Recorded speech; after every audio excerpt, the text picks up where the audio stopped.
This episode is brought to you by Zencastr. Zencastr is the #1 tool for all podcasters. You can record high-fidelity audio between remote locations and get studio-quality sound. Go to Zencastr.com and use coupon code THATENTERTAINS for 20% off for 3 months or 20% off an annual plan. Everything is Awesome is part of Courts and Parts, a podcast network featuring pop culture, TV, movie, and geek podcasts. Check out some of our other shows, like TV Ate My Brain, Let's Chat with Revelant Friends, and Podstalgic at courtsandparts.com.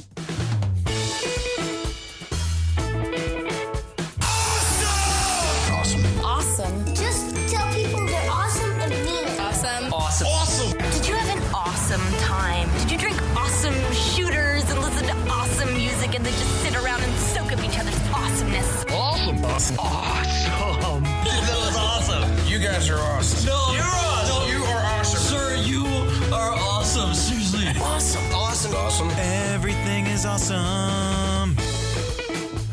Welcome to this week's edition of Everything is Awesome. I am your host, Kev, and this is the show where we sit down and talk to awesome people about awesome things. And we are continuing our 2018 Philadelphia Podcast Festival celebrations. We will be doing that for most of the month. I think for this month we have 2 episodes that are outside of that. But for now, we are celebrating that festival that kicks off on June 22nd at Good Good Comedy, continues all weekend long through the 23rd and 24th. At Amalgam Comics and Coffee House, Tattooed Moms, and some other venues, and then goes right through on to the next weekend on June 30th and July 1st at Tattooed Mom and select other venues. The complete schedule is at phillypodfest.com/schedule. Before we get to this week's show, let's get some housekeeping out of the way. Make sure you are following us on Twitter at RealAwesomePod. You can follow me on Twitter at ThatNerdyKev, where I do most of my tweeting and whatnot and real interaction. You can also find us on awesomepodcast.com. We are part of the Core Temp Arts Podcast Network on coretemparts.com.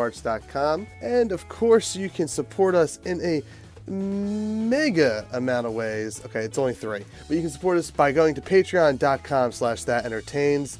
That Patreon is a subscription service, ongoing Kickstarter, if you will. Your subscription dollars get you early access, exclusive content, and things like that. We are working on getting it revamped. I'm working with some of the other podcasts on the That Entertains podcast network, and you're going to get things like podcasts early from the network, including Everything is Awesome, because that is a That's Entertainment production. You are going to get things that we put out on That Entertains early as well, so that whether it be our comic book reviews, our news articles, our opinion pieces, our videos that we're going to be hopefully kicking up in the winter of 2018 or early 2019, and things like that. All that stuff, anything that gets put on thatentertains.com, which includes awesomepodcast.com, will come at you on that Patreon there, and that just helps cover some hosting fees and have a nice little emergency fund for all the different podcasts and content creators on That Entertains.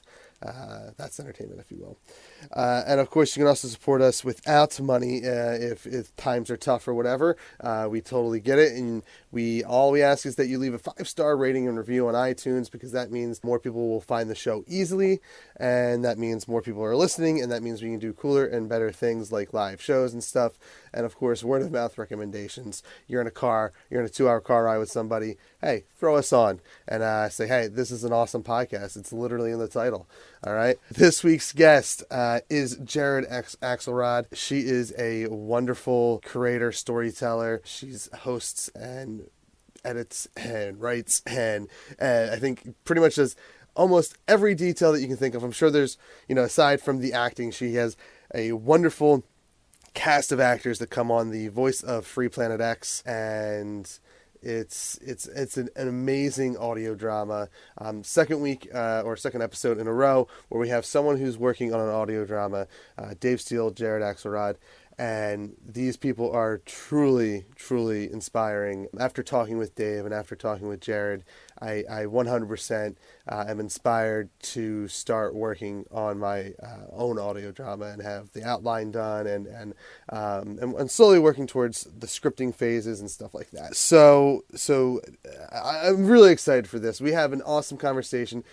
Jared, she has wonderful storytelling / writing exercises that we get into like right off the top. And I don't even know if it's the intent is to be an exercise, but that's what I took away from it is like, hey, this is a great way to like exercise my storytelling skills and whatnot. So with all that being said, let's get to the show and speak with the one, the only, Miss Jared Axelrod. Oh, I'm good. I'm good. Things are good. I saw I was on Twitter while I was waiting for my kids to fall asleep, and I don't know when you posted it. I guess it was within the last couple of hours because it was in near the top of the feed. But you started creating what's that superhero game app? Oh yes. Well, I don't want play it. Yeah, I don't want to buzz market them because it's not a very good game. But, oh yeah, no, it's awful. But I've been sick for like the past week. Okay. So when you're lying in bed and not doing anything of any sort of importance, and then you see the ad pop up, and you're like, "Oh, that looks like action figures fighting each other. That sounds fun." And so I started it and started playing, and being the person that I am, while it's fun to have these action figures fighting each other, I kept wondering what the people were like and what kind of relationships they were having, in addition to the team-ups that I was making them do in order to fight each other. And so it's gotten into this big thing with one of the characters who's like the evil medic, who's like a ninja witch. And so now, what kind of person is a ninja witch? We're experiencing technical difficulties. Please stand by. Go on. Sure. Start over with this story. Absolutely. So I was sick for the past couple of days, and I was lying in bed, and I saw the ad for this mobile game that's just action figures fighting each other, essentially. And being the person who I am, I couldn't help but imagine who these characters were when they weren't getting onto teams and fighting each other. And we have to point out it's not the mainstream characters. At least no. It was here's the thing: the mainstream characters are boring. Like, I know their stories. Yeah. So my favorite character, and the one I'm always putting on the team, is like the evil medic, who's like this ninja witch. And of course, when you have a character like that who uses dark magic to heal people and will also knee you in the face, that's a character that I can get behind, and I can sink my teeth into her. Who is that? What is she like? What were her past girlfriends? There's a lot of rage issues going on here. So what's happening there? And then you get a young upstart government agent, clearly fresh out of the academy. I'm sure there's sparks there. I'm sure there's a connection and excitement. I was reading it, and I was like, and as you describe it in with your voice now, it's like I feel like this needs to be, whether it's like a comic or an audio drama or just a story written out there, like a fan fiction story for this video game. It needs to, like, I just love it more hearing like the passion in your voice for it. Well, and it's taken over how I see the established characters too now, because there's Jessica Jones, who's there with her biker jacket and her motorcycle boots, and it's like, oh, a shady character from my Ninja Witch's past, of course. And then you have another S.H.I.E.L.D. agent, and is like, I bet that's the girl that Abby knew in the academy, who was in the closet the whole time. And so it's totally taken over, and to the fact that I don't like using the regular characters now, because that interferes with my story times. Oh my god, that's and I had to delete the app from my phone because it's like, after, I don't know, maybe 20 minutes of it, it's just the same thing over and over again. Oh, sure. And I had some games, they can capture my imagination even while they do that. And maybe if I was playing the way you were playing, I was using all, like, whoever was the highest rated people. Mm-hmm. And I guess maybe you made all these like non-mainstream characters your main people, and they were your best fighters. But I always just made the named characters my best fighters, assuming that's what you were supposed to do. I love your take on it. Well, it's certainly amusing me while I do it. I will say that. But also, part of that is I wanted to have a team of all women, which is really hard in that game. Yeah, but I wanted to do it anyway, and I took it then as a challenge. Yeah. So characters like the S.H.I.E.L.D. agent with the very short, tight hair, maybe I wouldn't have picked to use normally. But it's like, oh, another woman. Great. Put her on the team. Let's amp her up so that she's at level 37. Let's do this. And then she became integral, which meant, of course, that she had a relationship with the Ninja Witch, and they had a whole thing. Of course. It puts I feel like ashamed as a storyteller myself. Like I've never thought to like play games in that way of like, hey, let's just like do something completely opposite of what I would normally do, at least, and like generate I'm a bad storyteller is what this has proven to me. Is like I'm so traditional. I can't just say, hey, play with the non-mainstream characters and tell a story while you play this very boring game. I mean, we all have different reactions to very boring stimuli. Some people make up their own stories, and other people are like, why am I wasting my time? Yeah, I just delete it, and then I find the next boring game. Like, there you go. Like Jurassic Park or Jurassic World Alive. That's my current boring game that I'm playing. But no, this is a good segue, because I guess I would call you a storyteller first before podcaster, because you've done so much across different mediums. It's true. I'm a bit of a medium gadfly. I really just try it all.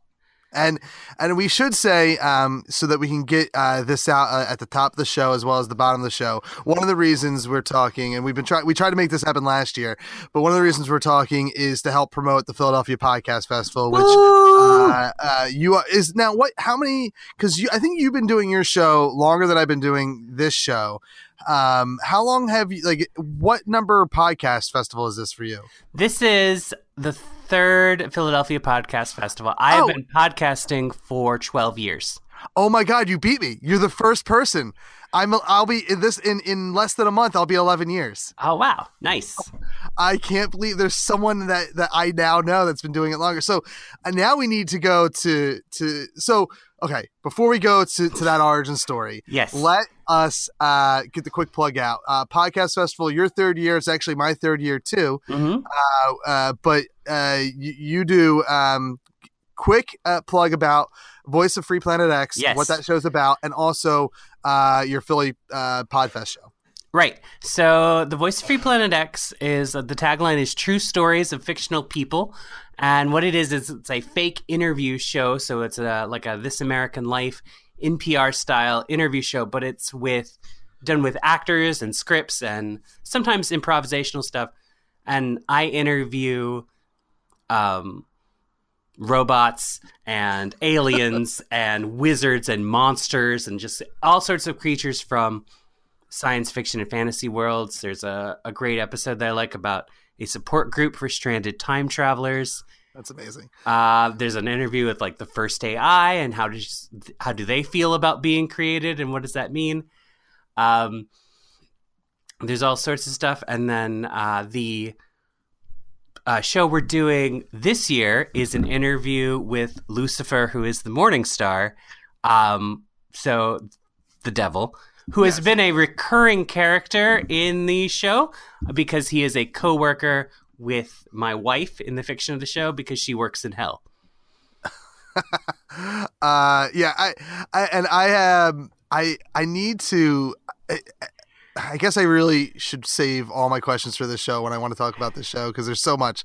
You've opened up so many boxes. I don't know where to go. There's a lot. There's, in fact, I knew the mythology of the show has gotten a little dense, not very dense. It's not Game of Thrones or anything, but it's a little dense. So I just did a live episode of Balticon that kind of explains everything and lays it all out there because what I've done, and whether this was a good idea or not is up for debate, But there is a meta narrative running through the episodes, and some episodes.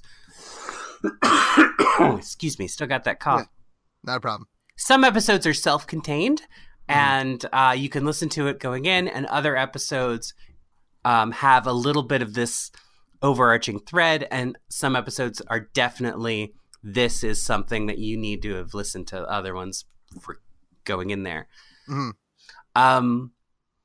But there's only like 26 episodes, so it's not like this huge problem if you wanted to do that. Of the meta thing, because I did say I've been doing this for 12 years, and there were other podcasts doing that. Okay, so, oh my God, I don't know where to go. Let's start with the origin. Let's start with the origin. You are part of the opening weekend, though, right? For Podcast Fest because you're at. Are you at Amalgam this year? I am, and I'm so excited because I love Amalgam. It's one of my favorite Philly businesses, so I'm over the moon that we get to be there. I asked to be there last year, and they told me no. Which is strange because it does feel like your show has a better fit there than Tattooed Mom. We had fun at Tattooed Moms, though. It's been really fun to like do with the live shows, and I try to do this is to have like a very site-specific feel to them. Yes.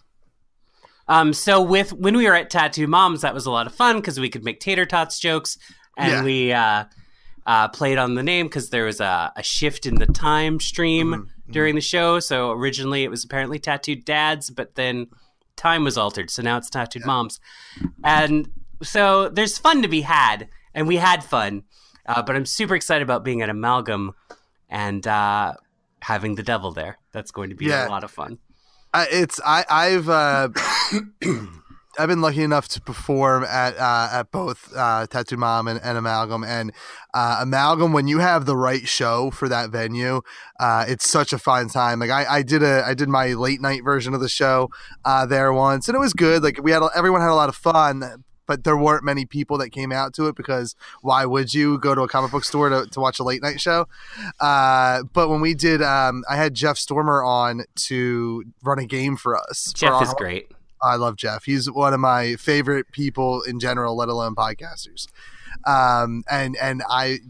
You've done one or two episodes of his podcast, right? I've done two. I got to play in a game that he run that was written by Russell Collins, who plays Lucifer is the Morning Star on my show, so that's a nice little coming circle there. Yeah, he wrote a game called Tears of the Machine that's absolutely wonderful. Oh my God, that's okay. Oh, that's such a that was like that run that he did with Tears of the Machine was so epic. Yeah. Oh, no, he's amazing.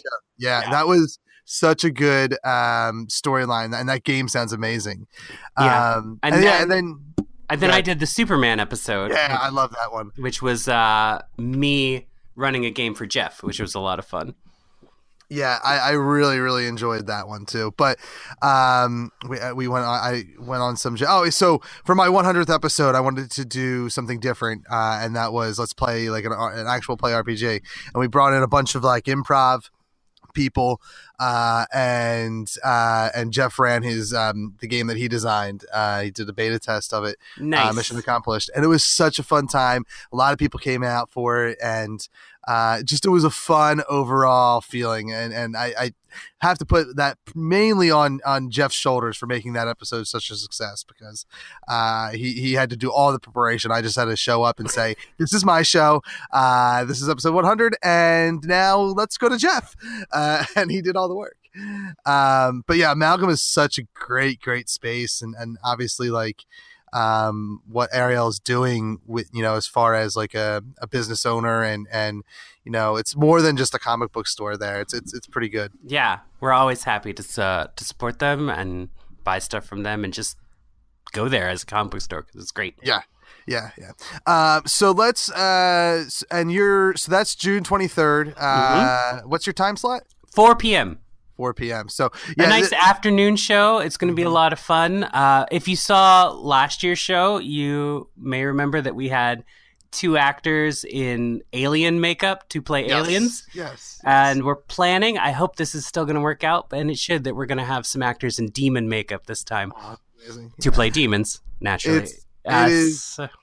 That's so exciting. I'm it's a shame because talking to Nathan about the podcast festival, he asked me about like helping out running some things at Tattooed Mom over for 2 days, and I was like, oh man, last time we talked, so much has come up. Like I have a wedding the weekend of the first weekend that I have to go to, and I'm staying overnight, so like I'm missing the whole first weekend of the festival, and the honestly, excuse me.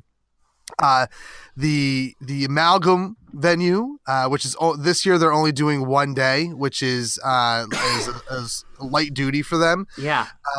But like the Amalgam venue, that 1 day on the 23rd is a strong lineup. I'm really I'm really sad I'm missing that lineup of shows. Well, you could just abandon all responsibilities and come see them. I could, but then I fear that I would no longer have a family. So I try. I've learned over the course of a decade or so where priorities should be. Maybe 10 years ago, I would have done that, but no more. So now that we got some of the business out of the way, let's go to the origin point, because I save for like the big names like Kevin Smith and Adam Carolla and some other guys that have been doing it for like 12 years now as well. I don't know any like what I would consider indie podcasters, Philadelphia podcasters that have been doing it longer than me until you. Me. So let's get to the origin story of you first, of like what got you into wanting to do storytelling and creative things. Oh, well, I've always wanted to do that. I mean, that's something that I've been doing my entire life. And I was trying to get essentially noticed as a writer at the time. And I had started a website with 4 friends of mine called 365 Tomorrows. That was a new piece of flash fiction every day, and the plan was to do it for a year. Okay. And we did. I just want to point that out. We did. Okay, cool. But it wasn't quite it wasn't quite as creatively fulfilling as I thought it was going to be. Mm-hmm. So I was kind of casting around for something new. And I've been friends with Mur Lafferty, who is one of those titans of podcasting that she mentioned. She was recently inducted in the Podcasters Hall of Fame. Oh, interesting. Yeah. And she's been doing shows, Ditch Digger's Guide and what is it? I Should Be Writing and all sorts of shows. Yeah. Since the beginning. And we've been friends, and so I was inspired by the stuff that she was doing. As like, I always loved radio theater as a kid. I used to listen to them on like old tapes of the shadow shows on camping trips and stuff.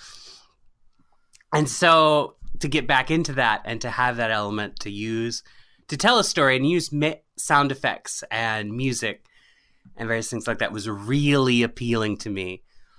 So I started the original version of Voice of Free Planet X, which was not an interview show, which was me reading short fiction. Some of it was from 365 Tomorrow. Some of it was written for the podcast, and just have that out there. And that was really successful. And it was easy to be really successful at that time because there wasn't a lot of people doing A, podcasts in general, and B, that kind of fiction. So if you were looking for like a short burst of fiction rather than an audiobook or a long narrative, I was perfect. Yeah. So at the time, it was pretty popular very quickly, which was really awesome. Excuse me. And then I did that for a while and then took a break to do other writing, to do serious writing. Basically long form writing, because I was just doing these short things. And I want to do long form writing. And I had a graphic novel published that was written by me and illustrated by my friend Steve. It came out in 2005, I want to say. Okay. Maybe not. Around then. Okay, yeah. No, later than that. Anyway, a few years ago. Yeah, a long time ago. Right. And to help promote that, I did some audio prequels. So that here's was the story before the story. Okay. Neat. And if you liked the podcast, then you would want to go and get the graphic novel. Mm-hmm. And that was fun. And then I kind of fell off podcasting again, and then came back and tried to do Voice of Free Planet X the way I had been doing it. And it was not... I just didn't have anything there. Mm-hmm. And it didn't feel right, and it didn't feel exciting the way it did when I first started it. So I was kind of just experimenting at that point, looking for a new format. And I recorded like 4 episodes at once that were these fake interviews, one of which was completely improvised, and the others were kind of a mix of script and improvisation. Mm-hmm. And they were so much fun. And they were so great. And I was like, this is what I've been looking for. This is what I wanted to do. And doing a kind of fake NPR show is what I wanted to do actually when I started podcasting, but I didn't know how to do it. Like I didn't have I didn't have enough friends who were actors. I probably didn't even have the writing chops at the time to do that, to tell these stories. So, so it was really exciting to kind of get back to my original idea in a way that I didn't even realize until I started doing it again. It's like, this is what I wanted to do at the beginning. And then to do it right was really great. So how long has it been the format that it's in now, that faux interview form? A couple years, because I had to go on hiatus because of the birth of my daughter. Yes. There's like 1 episode last year, and that was the live show at the Philadelphia Podcast Festival. Oh wow! Yeah, it's kids tend to do, like I was podcasting pretty hard. Now, mind you, my shows have like this. Everything is Awesome has only been around for about 2.5 years. I've had plenty of other shows that have come and gone to varying degrees of success. But I stopped. I was doing 2 shows. I was doing my show, which was prior to Everything is Awesome, everything I had been trained in, and trained isn't proper because there was no training, but we mimicked our shows after like Matt and Huggy. I don't know if you remember like 94.1 when they were Free FM after Stern left. No. Yeah, when Stern left regular radio and went to satellite, Free FM had turned, or 94.1 was lost the music and became an all talk radio station, save for like maybe overnights and like a late night show. That's where they still played rock music. And so your lineup was like, who did they? David Lee Roth replaced Stern. So it was David Lee Roth in the mornings. I think Barsky came back to Philly and did the morning show after that. Then you had Matt and Huggy in the mid-afternoon or early afternoon. And then you had the afternoon drive with Kid Chris and whatnot. And Kid Chris is like, I guess really Stern partially was like the guy who made me want to do like some sort of radio talking. But then eventually very quickly became Kid Chris for me, who was like my idol of radio in Philly. But Matt and Huggy is who we formatted our 2-hour podcast after. And it started off as like 2 guys sitting around talking with each other. And then our producer started chatting, and then we brought our 4th guy in. And that's what I did for, God, like, if I started in 2007 for 5 years. And then I took some time off when I had kids. I mean, seems reasonable. Yeah, it's well, and we were doing. So I was doing two shows. I was doing Happy Hour, was the show in like the 2012 era, right before my son was born, and it was just like that. I finally got it down to where it was just two people because that made the most sense. Like me and a co-host, and then having guests on every now and then. And just having like different segments, sports and music and whatever we wanted to talk about. But I was also co-hosting my buddy's show called the Stabcast, and one of them had to give, and at the time, like I was seriously considering just retiring my show and staying with his because they were making a move to like Sirius, or maybe Sirius XM. Maybe they were already merged at that time, but like nothing ever came from it. I was like, listen, man, like I need to make a decision, and like I think.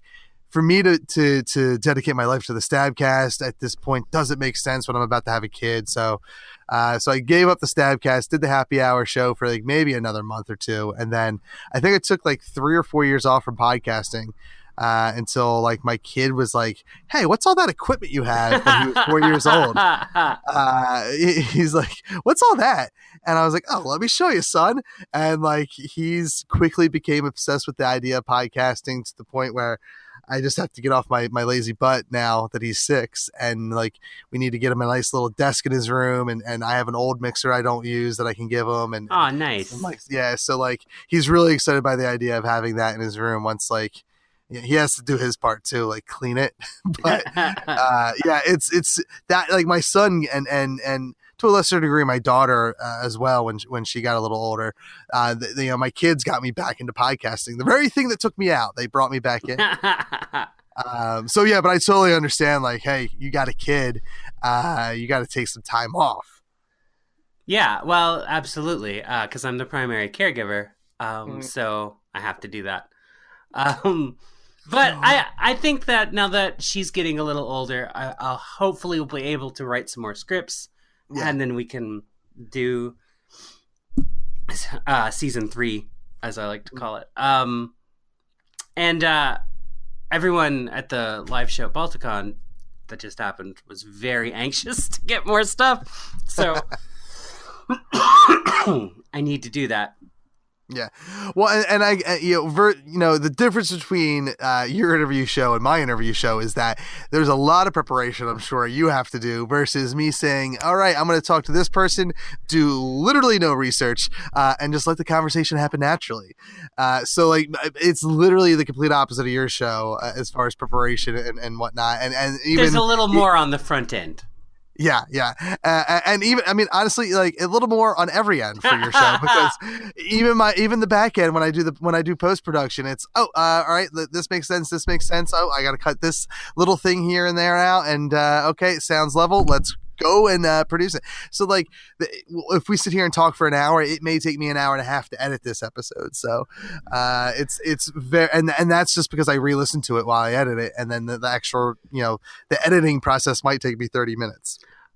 So yeah, no, I do a lot. Like there's a lot of times where I have to take a beautifully recorded vocal track that's done at my home and make it sound distorted, like we were recording outside with a bunch of random noise and footsteps and gravel crunching and bird sounds and all this stuff, just to make it sound like it's found audio as opposed to stuff that was recorded. And I love doing that. It's so much fun and I enjoy it. But yes, it is work. It is definitely work. It's nuts that you have like that pristine audio that podcasters like me, like, oh, thank God we got that so clean. And then you go and like you just muck it up with random noises in the background. Oh yeah, I've layered so many wind sounds over just pristine, beautiful recordings.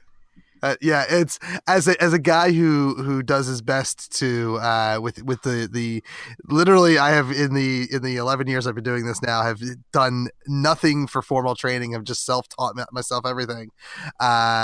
It's I can't imagine ever taking this clean audio and saying, all right, time to put wind in the background. Especially like I mean, it helps that I had a vision, right? It's like I knew what I was going to do to it when we recorded it. So it's not like I just had a bunch of recordings like, well, how can I mess this up? There's a story that there's a very particular story and a very particular feeling I'm trying to evoke. And it is weird. It is weird. Like, we did a crossover episode with The Hidden Almanac, which is done by my good friends Ursula Vernon and Kevin Sunny. And so we recorded in their space, and they have even nicer mics than I do, which is great. The sound was beautiful and clear and perfect.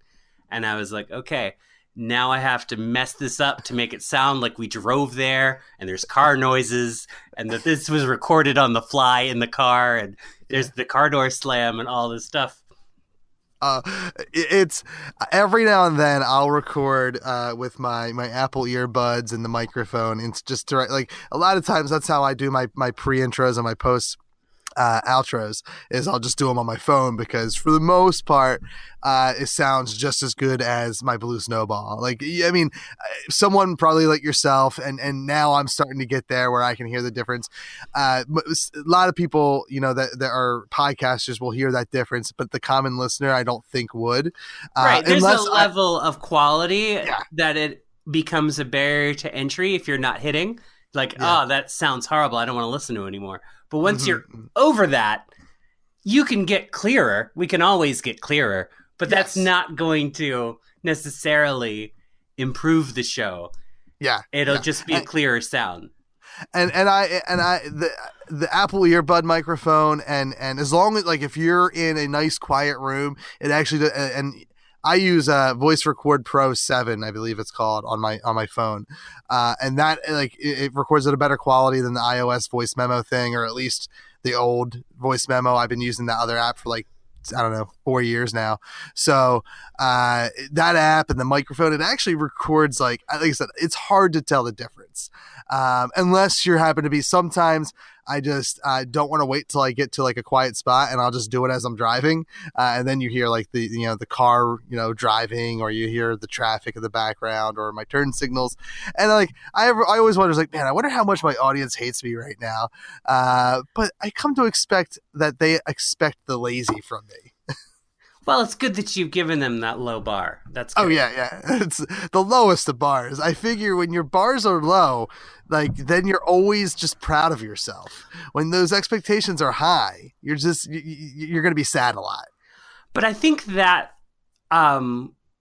intimacy, that lack of polish, is part of why people love podcasts so much, and why people react to the first season of Serial in the way that they did. Yeah. Because there was an intimacy, because she recorded stuff in her car, because there was stuff that was staticky and things like this, and a feeling of intimacy and immediacy, even though all of it was recorded months in advance, that if there was another level of polish onto the proceedings, wouldn't have had the same feeling. And I think we saw that when in season 2, they got more polished, and they kind of lost that intimacy, and it was like, well, let's move Sarah Koenig out of the focus a bit more and put the focus more on the people we're interviewing. And it's like, well, I come here for Sarah. That's my is my imagined relationship with her as she's telling me this story. So I think that the reaction to season 2 Serial, which was more polished and more professional, quotation marks, but less effective because of that. Well, I couldn't tell if I finished season 2. I couldn't tell you. Most people didn't. Yeah, I couldn't tell you what the story was, because I didn't care, and I probably wouldn't have equated it to that until just now when you brought that up. Season 1 though was remarkable, and I was already a podcast guy. Yeah, but, like, how do you feel? Like, I always kind of point to Serial as, like, the turning point for podcasts going mainstream. Like, it seems like that's what that pushed us into, although there's always been a million podcasts, it just seemed like Serial is what made my mom know what a podcast was, Well, I think Serial was the first podcast that got people talking collectively. Yes. Like, there's been because you had to have podcast exist for there to be 2 million listeners to begin with. Like, these don't just come out of nowhere. Yes. And so we all had to be talking about it at the same time in order for it to get that groundswell. And I think before there had been very popular podcasts that had been within their own communities, and people within their own communities had talked about it. And Serial was the first one where people were talking beyond their own communities. But it was like after Serial. After Serial, it took over. It was very different. Well, and you started seeing like references to it in mainstream, like I don't know if you watched Scream, the TV series. No. I watched the first season, and I'm a huge Scream fan. I point to Scream as like one of my all-time favorite horror movies. It's like what got me into horror to begin with. Like, I'll be 34 this year, so I Scream came out at the right time for like my generation to be like, hey, this is my generation's Halloween or whatever. Sure. And so like I had a lot of like questions going into that TV show, and that's why I wanted to watch it. But not only did it end up being good, like it made the reporter role in that show now was a podcaster, right? And that like made so much sense in the, I don't know, I will say 2016 maybe is when it came out, I think.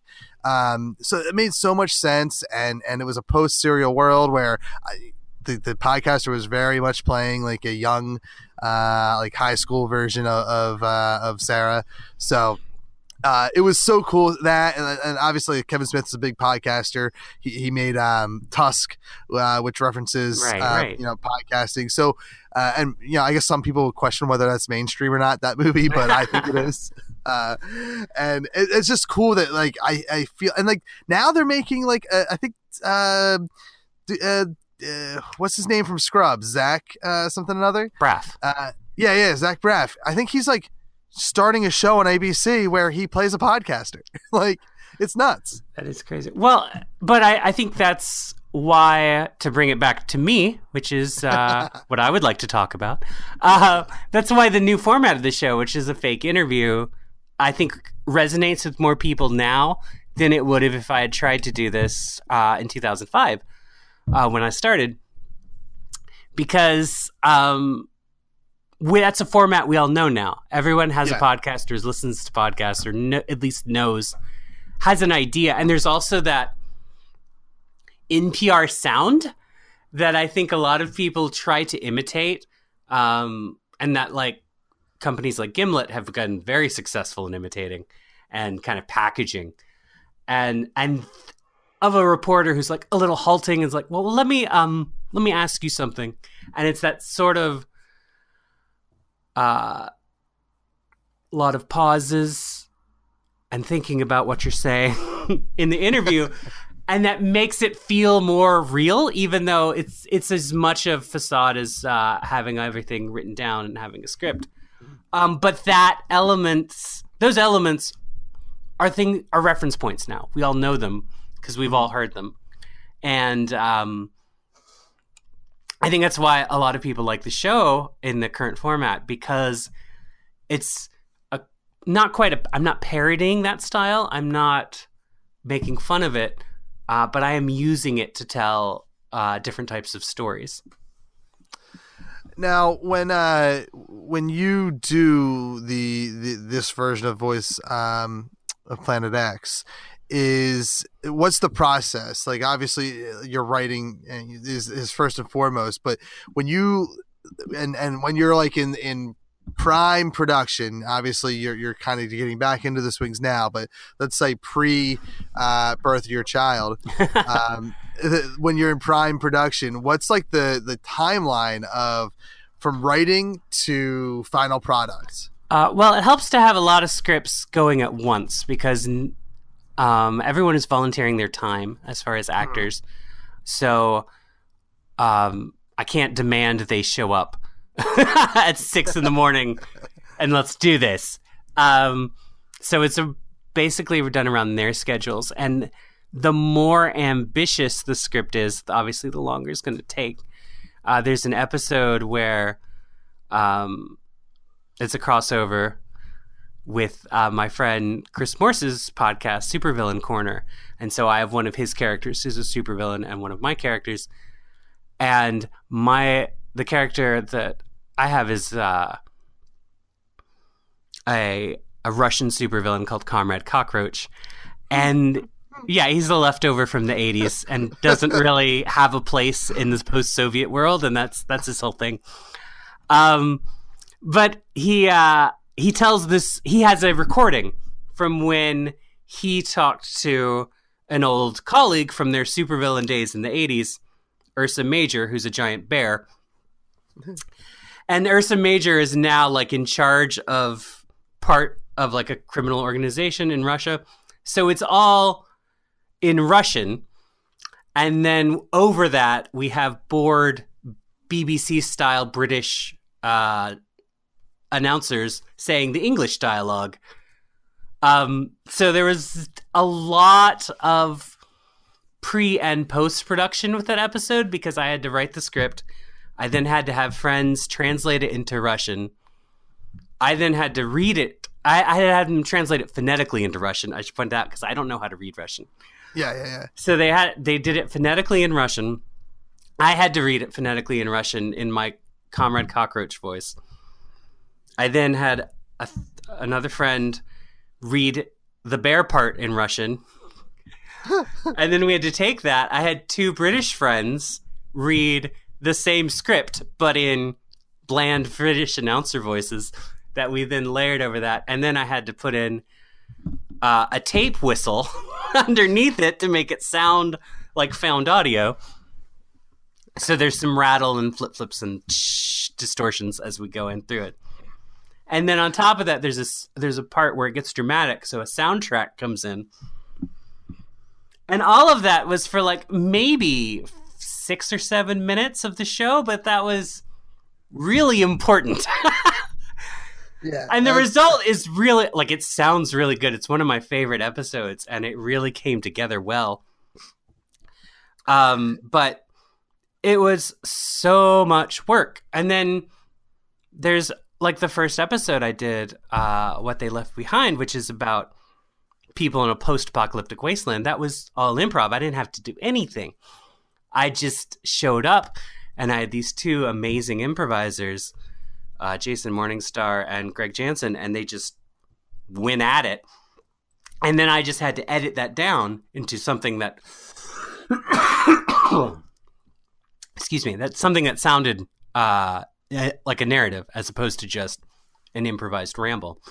Yeah. So it varied from episode to episode. And then there was like one Mistaking Our Mirrors, which I did with Chris Morse again, where he was playing a rich guy who has his own private, like a SpaceX rocket ship. Okay. And he goes into space and he meets aliens. And it's not about him meeting aliens. It's about me interviewing him meeting aliens.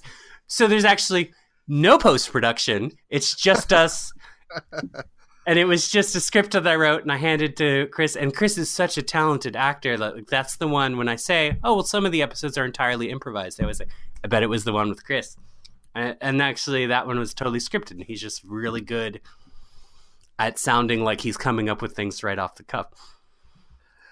So it varies. Like some of them were really involved. Like the end of season 1 had so much production stuff because I was jumping around in time, and like I hit on a war zone, and then there was a ruined farm, and then there was like the literal end of the universe, and like all these sonic soundscapes that even when they were quiet had to sound different than the other quiet ones. And that was really involved, and that wasn't hard to record because I called up a friend and we did one bit on Skype. Another one came over to the house. A third one did it, just recorded it and gave it to me. And so that was not a difficult thing to record, but it was a difficult thing to do in post. The script came together pretty quickly, though. A lot of the scripts do come together pretty quickly because it's easy to write dialogue for me. Yeah. So the first part, the ideas are very quick. and then it depends on the episode what they entail. And like I said, I did had like a couple of them going on at once, because like the Russian stuff took forever, just because people were volunteering their time to. And like I'm not a simple writer. And so part of this is like I didn't give them Cat in the Hat to translate into Russian. Like there was a lot of idioms and syncrasies that they had to figure out the best way to do, and I told them like it didn't really matter if they got things a little wrong, or because that would be part of the charm, but they were very dedicated into replicating the script as closely as possible, which took them a long time. And I'm so grateful that they did it, because the result is this really weird piece of audio that I had never heard before, and was really happy that I got to make. So when you were doing like season 1 and season 2, were you like banking a bunch of episodes, since there were varying degrees of how long it would take to get completed, so that you could stay on some sort of schedule, or do you just kind of release at whim? I tried to bank. Season 2, everything fell apart. Season 1 was mostly on schedule. I think I had a few burps. Season 2, though, is all over the place, and it was just really hard to get people. And there was a lot of stuff going on in my life at the time as well, with my wife being pregnant and just all sorts of things going on. So it was really hard to get those episodes together. And they came out not in the order I wanted them to, because some of them were done sooner than others. Like I wanted, like the first 3 episodes of season 2 are the crossover with the Hidden Almanac, an episode about Galactic Public Radio, the fake radio station I'm a part of, and the various alien shows that are there. And then there was another show that was about me, or the fake me, Jared Axelrod in quotations, and the life that character has. And I didn't want 3 episodes about the mythology of the show all squished together. I wanted some variation, but those were the ones that were done. And then I got really lucky that I had 3 actors just over at my house. And I was like, great, let's do this script. And we got to record it as if it was like a play at my house, which was so amazing. I didn't have to edit other people's voices in or anything. We all recorded it together on one audio file. And that was just so wonderful. And I've never been able to arrange that to happen again. But it was really great at the time. And so that one came up, and that was supposed to be later in the season, but it was like, I got to put up something. Here we go. That one's done. So we put it up, and that's an awfully big adventure. That's the one where I postulate Peter Pan being a death cult. I always wonder if people, like, there's stuff like that, which is, I don't know how subtle that is. Like, I don't know if anyone listened to it and is like, that's an interesting take on Peter Pan, or I wonder where Jared gets these ideas. I always wondered that. I feel like right now, like both are going through my head. It's an interesting take, but how did that get to your head? Well, it's when you think about someone talking about flying, a lot of what they say is you have to let go of everything. And I'd been thinking about sort of this meditation idea of letting go of the ego and what that means, and what that means of your personal identity if you kind of let go of the ego and let go of self. Who you are kind of melts away, and that's okay because you've let go of your ego and it doesn't matter. And so if you were to die, then it wouldn't bother you because who you are doesn't matter. So if you let go of everything in order to fly, you are also letting go of your ego, which also means essentially dying. And that's that connection. And then it was like, oh yeah, Peter Pan, of course. Because it was just starting, it was supposed to just be a flying person. Like that was the thing. Yeah. I was interviewing someone who said they could fly. And then with all of this Peter Pan and the childhood and the fact that the Peter Pan story is about dead children. I mean, like he's described as being clothed in cobwebs. He's not, Jim Barry's not subtle either.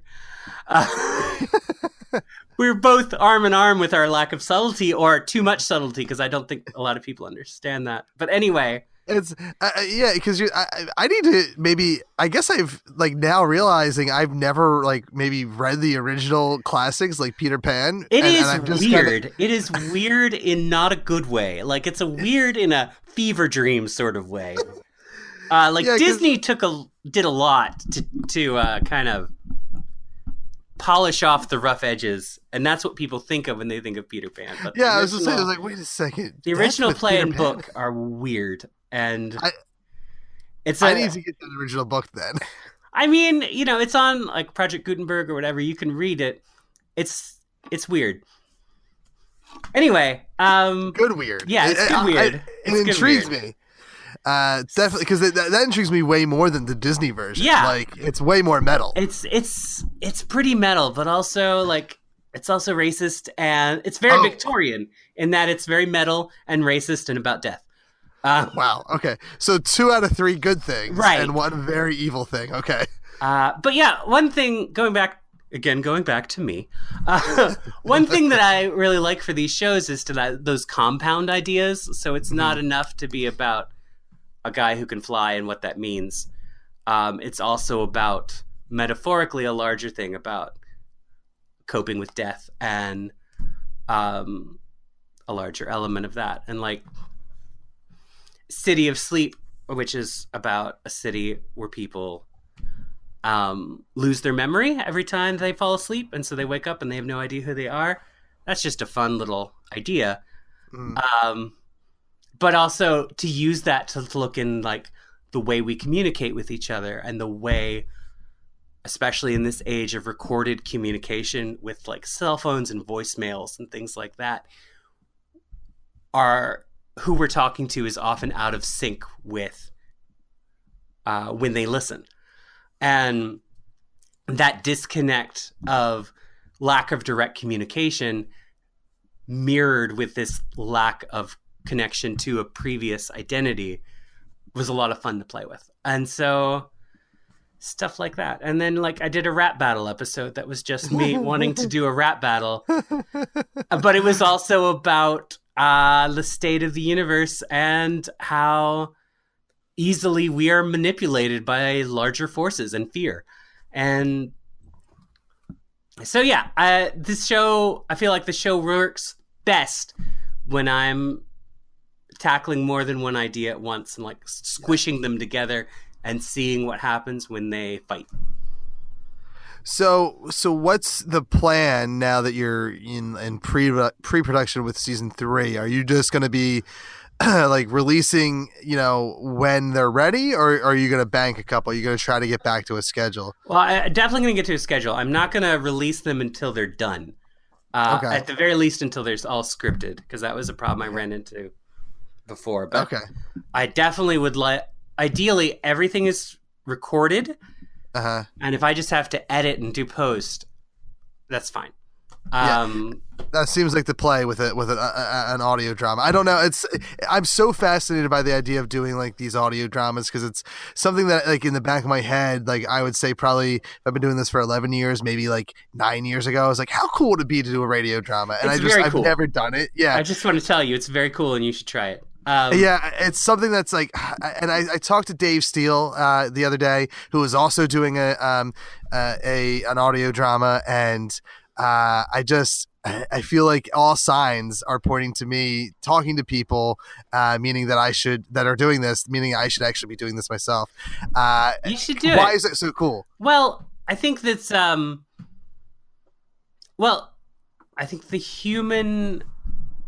human nature to hear a story. Like that's how we start before we started writing them down. Before we started making movies and video games about these stories, we told them to each other. And that is very attractive to the human ear, to hear someone else tell you a story. And to create a different reality than what was actually happening. Like a movie, but without the necessary budget, without the necessary crew, without the necessary rigmarole that you have to do in order to make a film, but just to do it with sound effects and music and really talented actors is just absolutely the best time. And that actors like doing audio dramas because they don't have to show up in makeup or costume, and they can hold the script. They don't have to memorize it. So I've been really fortunate and been able to be like, hey, would you like to do this thing? And they're like, I don't have to memorize anything. I can show up in my sweatpants. I'm there. Yeah, that sounds like a bonus. Yeah, so you get very talented people who just want to play around with you for an afternoon. And then you can take that and create something that feels like a big budget movie, but is something that you did for, you know, with a couple dollars of sound effects and some free music. Now, but as we're getting ready to wrap up here, I have plenty more questions, but I'll try to keep it into the confines of the next 5 to 10 minutes. Sure. So when you're writing these, because obviously it's complex to get all these moving pieces into a final product, do you base your writing off of that? Like, do you try to keep it to as few characters as possible to make it easier? Yeah, but I never do. Do you challenge yourself? Like, especially with the live shows, I am the worst with the live shows because everything has to be big because it's like, oh, a live show when it really doesn't. But like the first live show I did for the Voice of Free Plan X was with the Philadelphia Podcast Festival 3 years ago. And it was too much, but it was so good.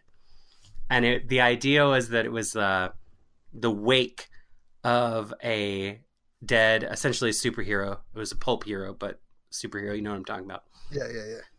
And it was the other superheroes around them kind of having this wake and talking about what this character meant for them and then trying to figure out the loss in there. And it was, and people showed up in costume, and like we got the art church here in West Philly to let us do it there. So it was in a nice space that felt wake appropriate, I guess. Yeah. And I built a podium because I couldn't find one, and I needed the podium there for some reason. And it turned out great that we had a podium there because it meant that it gave people a place to rest their scripts. And they didn't have to hold them. And that's been a problem in every live show since, because I don't have a podium of people are holding their scripts. And it's like, oh, it was so good when we had a podium. So I'm probably going to bring the podium to Amalgam. Okay. Just because it was so useful. But it seems like it's a good way to hide the script. Yeah, so so that was great, but it meant a lot of rehearsal. It meant and there was 5 actors, not including me. And so we rehearsed at my house, we rehearsed in the space. There was blocking that we had to figure out, and it was so much. And it was like, it didn't need to be that big, but I wanted it to be. And then the next one is like, all right, this is not going to be as big. I'm only going to have like a couple actors, and it'll be much smaller. And that, of course, was the rap battle, which meant even more rehearsal because it is not easy to rap if you are not a rapper. If you have not put in the years of training, it is difficult to just give that to an actor and say, speak in rhythm quickly. It's nuts because there's literally like something that I'm kind of working on that relates to rap battling, and I'm in the same boat because like person one is a really good rapper. Like I can't say it on air, but like a guy, like a dude who's been and then there's me who spoiler alert, not a rapper. Like, it's easier if you write those yourself. I found like I had an easier time than anyone else because I've written the script. Because of course I had to rap too if there was going to be a rap battle. Anyway, yeah, and so that was big. And then the last year, again, I was trying to be small, and I had people in alien makeup. I had time travel involved, so one of the actors was constantly running back and forth across the stage at different periods in their life, so that they had to remember to have a head bandage on or not have a head bandage on. And that was stellar. I really enjoyed that performance last year. Oh, well, thank you. Yeah, it was a lot of fun. We had so much fun. But it was a lot of work, and I'm hoping to kind of draw that back a little bit. The live show we just did had 10 actors in it, though, and I was, to be fair, most of it was back and forth with me and another one. Just 2, really. And then we had people stand up in the audience and sit and give questions. But it was still so much, and it's just I can't help myself. I think big. Yeah. You like to have that challenge. It's okay. I do. Like, but at the same time, like, my favorite episodes are the simple ones. Like, there's one where, I'm so glad I get to work there, but Whitney Strix-Beltran plays a recurring character, and we had a whole episode where her from the future has a whole monologue about what has happened to her in between the her that we know and this different future version. And so it's essentially just a monologue of her talking. It's not, I put in some background music, but it's not got the bells and whistles of the other stuff. And it's one of my favorite episodes, in part because of her performance, which is so amazing. So, like, I am happier with the simpler stuff in the end, but that's not how I think. And even that was like a big thing. It was a difficult thing to write, and it was, I knew I was giving her a lot to do when I was taking so much off my own shoulders. So that was big in its own way. It just wasn't big for me. It was big for her. Yeah. But I mean, so it goes. Yeah, it's so neat. I love that you're doing this, and it's. I do have one final question before we kind of wrap things up here, because I'm thinking as a writer now. Is have you ever taken like any of the maybe smaller stories that you've done in the audio format, or do you plan on ever taking some of the smaller stories and like expanding upon them in like an actual like short story or novella or a full on novel? I thought about that, definitely with The Wake of the Lacuna, the one about the superheroes in mourning, because I do think that's one of the best things I've written. But really, the podcast is for me to deal with these little ideas that can't be bigger. Okay. Like, that's the reason that they're in the podcast, is because like I can't figure out how to make a short story out of them. Like, I have these ideas, and it's like, I don't know if they're gonna work for something bigger, so let's just do an audio episode with them and have fun with it. And then if I do come back to it, great. If I don't, I won't. Because like Oddfellows Local, which is an episode I won a Parsec Award for. Awesome. For best short story of the year, which was pretty great. But that is those characters who are these oddball, kind of self-styled mystery men-esque superheroes who don't have superpowers. They're just people who dress up funny and think of themselves as superheroes. Like, I had been wanting to tell a story with them for over a decade, and like I had these oddball characters, and I had no story. I didn't know what to tell. So in the end, I was like, let's say they saved the world and no one noticed. And I'm interviewing now them about how they saved the world and no one noticed. And like, there's your story. And so I got to use these characters finally.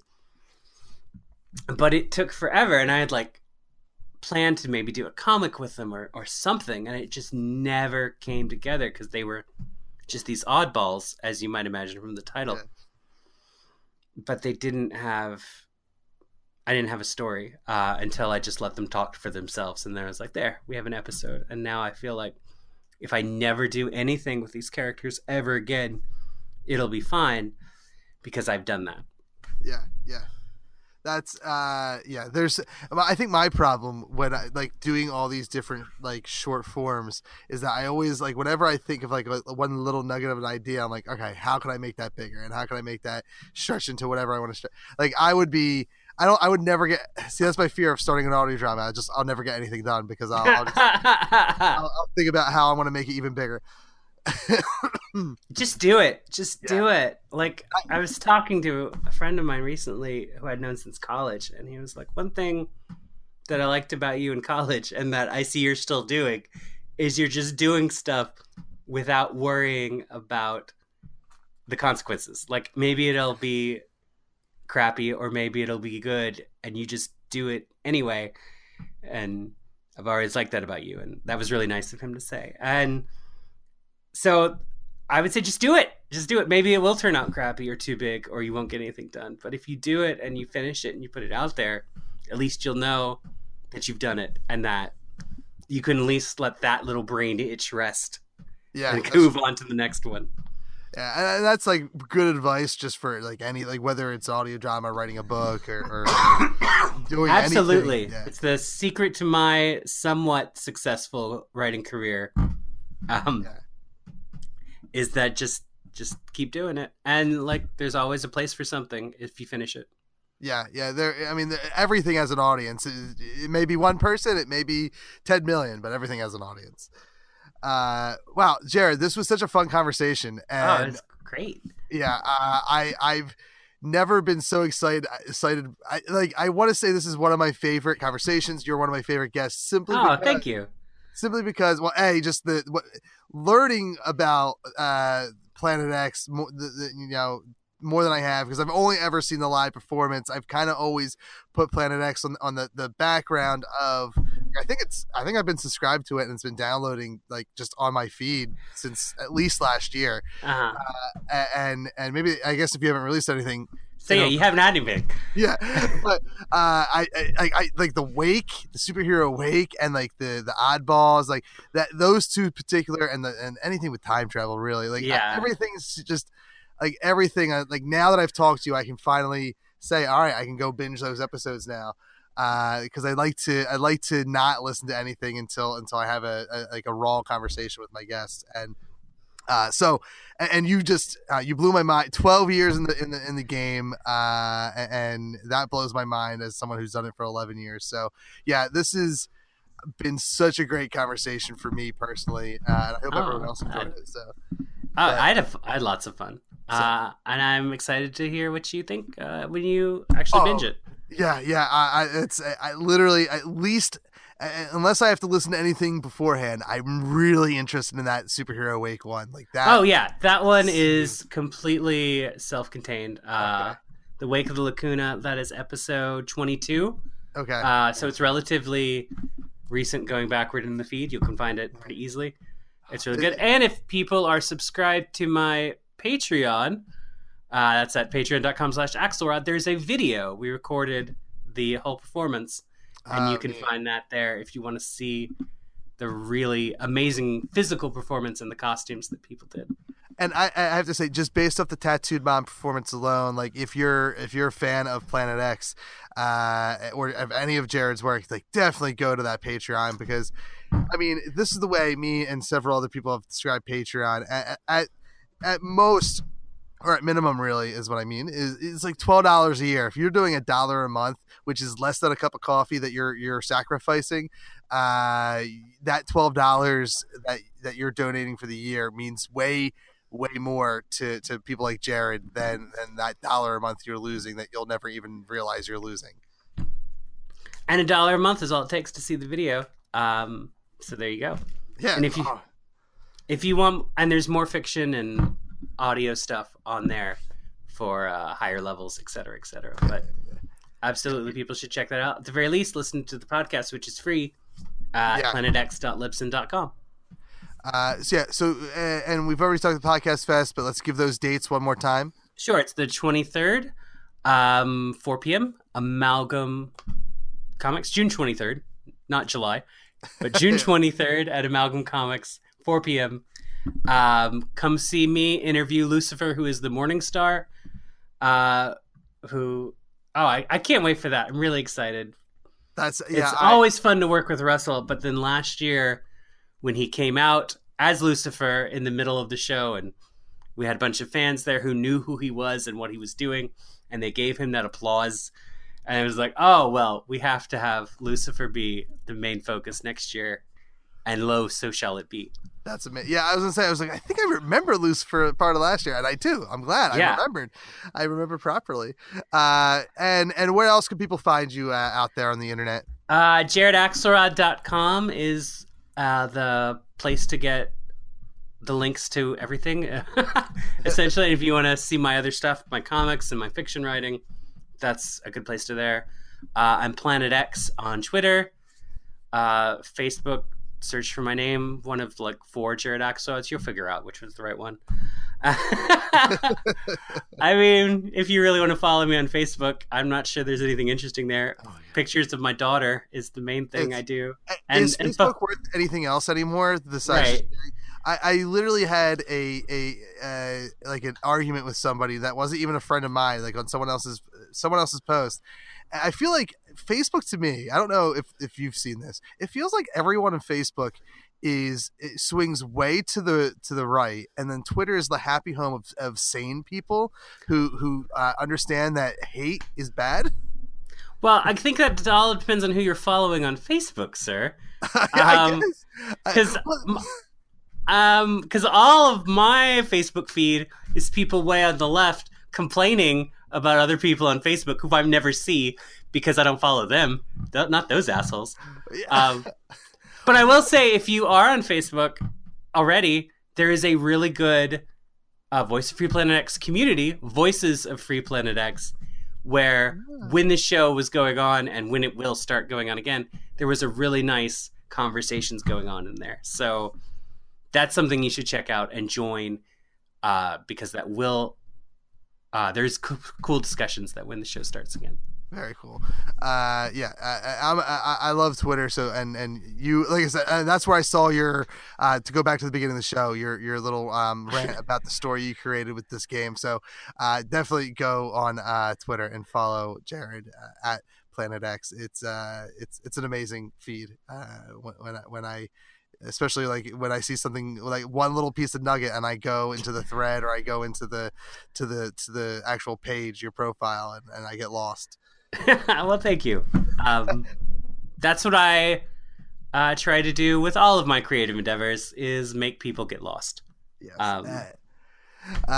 Okay, Jared, I want to let you go. It's late. You're I'm sure you have to get up early and be a wonderful parent to your baby girl, and who is adorable, by the way. I do pay attention to the what is it, Wednesday on Wednesday? Yes, your Wednesday, yeah. Wednesday is a delightful child. I love her so much, and she does get up early. All right. That being said, everything that Jared talked about will be in the show notes, so you won't have to worry about memorizing anything that was said. And thanks again, Jared. This was such a fun conversation. Oh, I had a blast.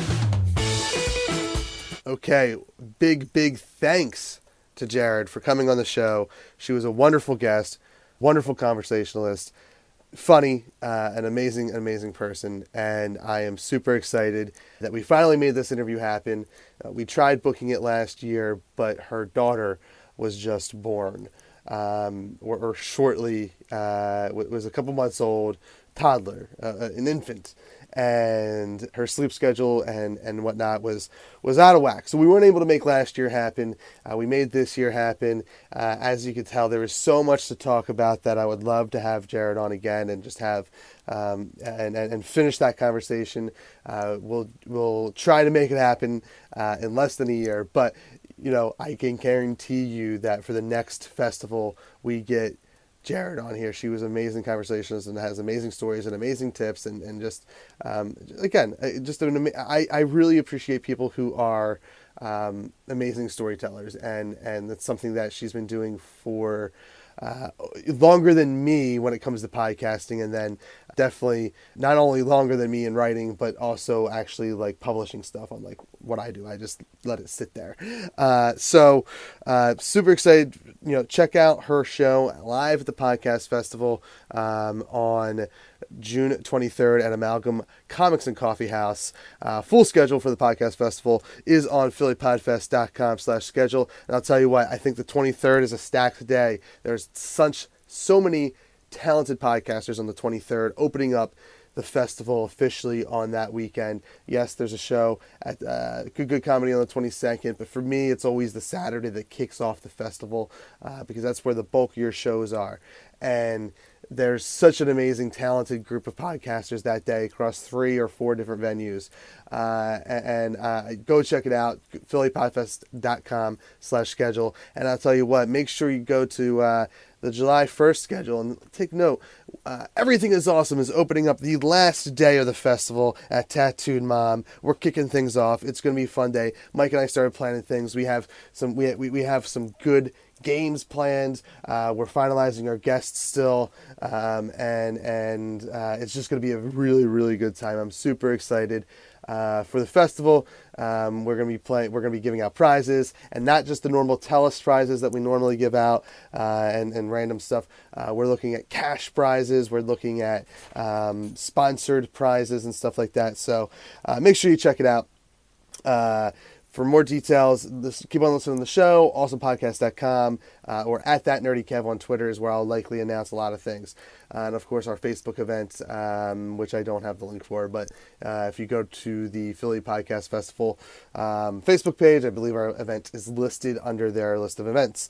So check it out. The festival's going to be a great time. Make sure you support this show by going to patreon.com/thatentertains, leaving a 5-star rating and review on iTunes, and, of course, word-of-mouth recommendations.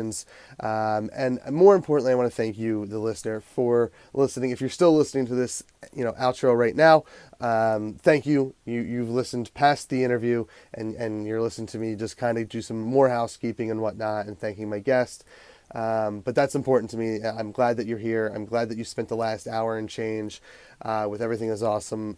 Time is valuable, especially when there's so much content out there to take in. And the fact that you spent the last hour with me and Jared, or me and another guest on another show, and if you're here week in and week out, or if you're here once a month, if you're here twice a month, whatever it is, if you're here listening to us every now and then or every week, or as the month of June has proven multiple times a week, then thank you so much. And that's a ton of support, and any extra support you throw our way, I do greatly appreciate. That's all I have for now. Make sure you find us on CoreTempArts.com. We are part of the Core Temp Arts Podcast Network. We, of course, can be found on our homepage, awesomepodcast.com, at RealAwesomePod on Twitter. As I said earlier, at That Nerdy Kev is where you can find me on Twitter, is where I'm a little bit more interactive and less promote-y. I still promote things, but there's other interaction there. And thank you once again. And you know what? We've been awesome. Thank you for listening to the Core Temp Arts Podcast Network. To listen to more Core Temp Arts shows, visit coretemparts.com.